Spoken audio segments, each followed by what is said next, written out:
I remember that scene from The Matrix with the interrogation, and I thought it's bad, but then I guess the Chinese government showed how worse it can actually be.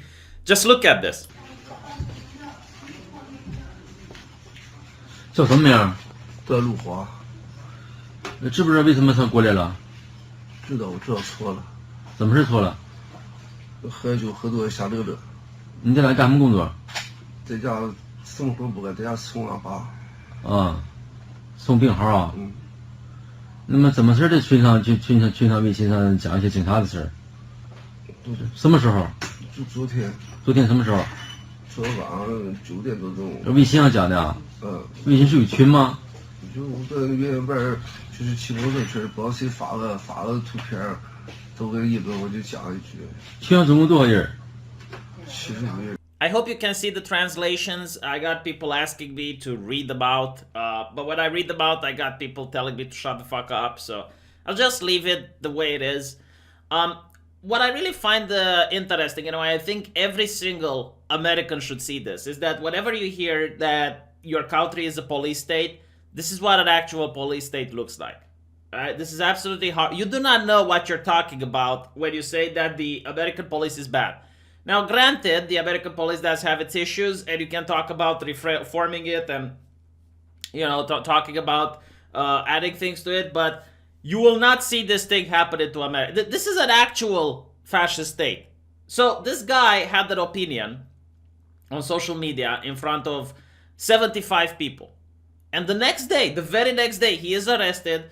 He is being locked up and placed into this device as if he's Hannibal Lecter, as if he is some sort of major danger towards society.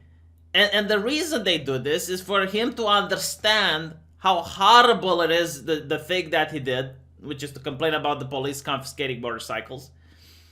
And to show other people that if you complain, even in a small group of 75 people, they will find you out. And the purpose of censorship is not to punish the dissidents. The purpose of censorship is to put it into the mind of every single citizen to self-censor yourself, or you can end up like this guy. I mean, this guy seems to be an individual with a sick father, and they did this to him. What do you think they will do to you? What if you actually have something to lose, like a job or something similar? And by the way, what also happens in China is if you do something like this, your social credit score drops, and everyone that has you in their friends list are also having their social credit score dropping. So they will have to remove you from their friends list, and there's going to be public pressure on you to stop behaving in the way you do it. So it's not going to be public pressure from the government, it's going to be public pressure from the government and from the people around you. So it's absolutely horrible. And if you don't have enough social credits, if you run low, you're not going to be able to make bank loans, you're not going to be able to get certain jobs, you're not going to be able to get your kid in a good school, they might even take your pet away, you're not going to be able to travel. It's absolutely horrible. And the thing that horrifies me the most is that I know a couple of blue check marks on Twitter that would love if this was done in the West. They would absolutely love it if people in the West would be treated similarly whenever they say something oppressive. But you know what? I give it to the Chinese system in a way. I will give it this credit. At least you apologize and they forgive you. At least they give you a second chance. I have seen cancel culture hit people in the West, and they never get to come back. Like, you say something, you're done. And it's not that you say something yesterday. It's you say something 9 or 10 years ago and someone digs it up and they show it, you're done. You're going to get fired. You're never going to come back in the spotlight. You're never going to be able to amass a following again. Like, take Alex Jones, for instance. He gets banned from all of the social media and he doesn't have any chance to come back, ever. Like, there's no expiration date on his ban. And it's quite interesting because even pedophiles that go to prison and serve their sentence, when they come up, they're not fully rehabilitated because they still have a criminal record and they have to sign in a registry or something. But at least they can come back in society. At least they serve their time and they come back. With social media in the West, and a lot of blue check marks and freedom-loving quote-unquote people, they do not advocate for this rehabilitation. For this idea that, all right, you did something, you're sorry, you apologize, and they give you a second chance in the hopes that you're never going to do it again. That is not the case. 这怎么讲的？你网名是什么东西？路滑救援那个追风路滑。就追风路滑呗。所以大伙儿怎么在网上讨论那个警察那个交警啊？讨论交警扣摩托车是吧？你觉得扣摩托车不对吗？ But I absolutely love it. As if you're tied to this chair and you're treated like a dangerous psychopath, you're going to start telling the detectives what is wrong with the police taking away the private property of people. As if you're going to listen, officer, all right? According to Adam Smith, we believe you're not going to do that. 怎么回事？当时为什么讲骂警察话？就是喝酒喝多了。喝多酒昨天。喝一斤。骂警察什么意思？恨警察吗？不恨。那为什么骂？喝酒喝多了。喝多了就是掉头就走了。本意是什么意思？什么本意都没有。没有什么意思呗。没有。就是在群里就是开玩笑呗。对，就是对就开玩笑，就是我就说一句开玩笑就完了。我这交警也不容易。我知道错了。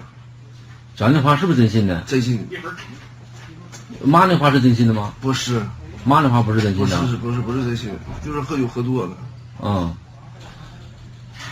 那么现在你想对警察讲点什么吗？警察叔叔，对不起，我错了，我知道错了。警察叔叔，对不起，警察叔叔，我错了，知道错了，原谅我一次。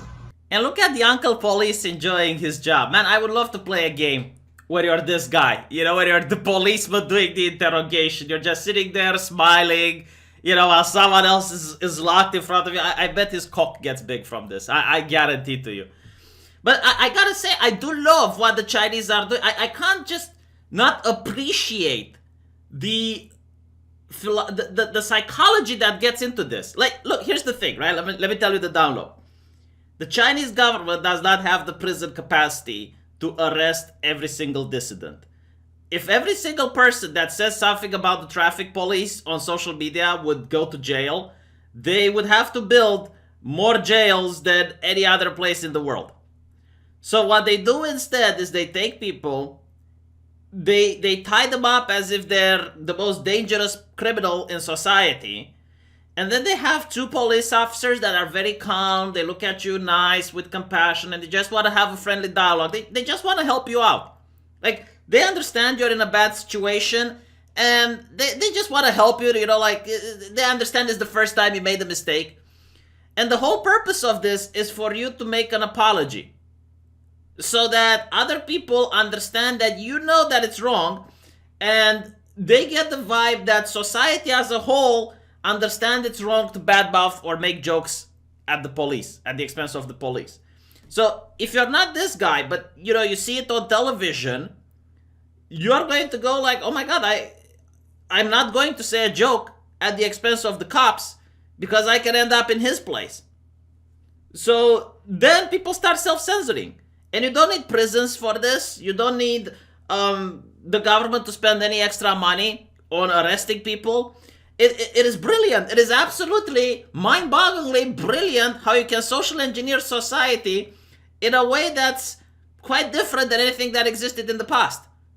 And if you have a problem maker, like let's say you have a book writer or a journalist that just doesn't want to apologize and just doesn't want to stop, then you kill his social credit system. He will not be able to find a job anywhere. He will not be able to buy internet access. He will not be able to travel. And he's just like the guy that's a homeless person now. And again, you don't need to imprison him. The government doesn't need to step in. He's just a guy on the streets who's going to listen to him. And I gotta admit, no, like when it comes to communists, like they know how to perfect human suffering to a level that I have yet to experience. It is insane. And the fact that there are people in the West which wouldn't mind such a system, to me it's shuddering. It's like, ugh. I mean, this video should go viral. Everyone should see this. Everyone should look at it and be like, oh my god, where is this going? But when you look again, like, the West is not using government intervention to have the social credit system. No, you have corporations like social media companies that unilaterally decide who gets to be on their platform and who doesn't. They randomly get to make the TOS. I mean, Facebook has a social credit system. Like, they call it hate actors. So, for example, after they banned Tommy Robinson, there was a person who had a picture with Tommy Robinson. Like, in real life, he met him, took a picture with him. The guy got banned because he is advocating for, he is now a hate agent by showing the visual image of Tommy. It is insane. Like, why would a corporation that has a for-profit motive, billion-dollar company, be allowed to just do this? You know, it's like, imagine if the electric company would do something like this. Like, the electric company comes to your business and says, yeah, we disagree with your political message, Chick-fil-A, we're going to stop providing power to your business. You can't, because that's made the utility exactly to stop this from happening. With social media, in my opinion, it should be a utility as well. Like, good luck getting hired if you don't have a social media presence. Because I tell you what, it's a lot easier to fake a resume. It's a lot easier to say something in a resume, but it's a lot more difficult to fake 4 years of social media activity. So this is why I tell people, you need to have a social media that's pristine, where you only show it to your employer, if you will, and then have a social media for shitposting. So if you're a lawyer, you should have a social media account where, you know, you take only pictures with you in a suit, traveling around and, you know, posting new things about legislations and stuff like that. Very pristine. And then you have another social media for shitposting. And when you go to the employer and you want to get hired, you show them the pristine one. Whoops. There we go.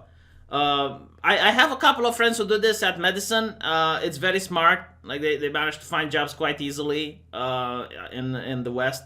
They have a social media account where they only post pictures with them going at congresses, medical congresses, and with them in lab coats, and talking about the new medical inventions that are coming up and blah, blah, blah. And then they have another social media account where they have their normal day-to-day life, friends, families.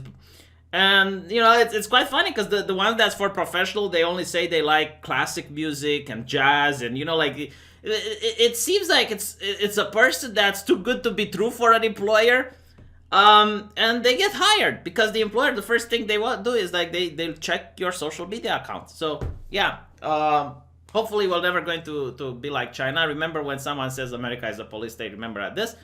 And I'll see you guys in the next video.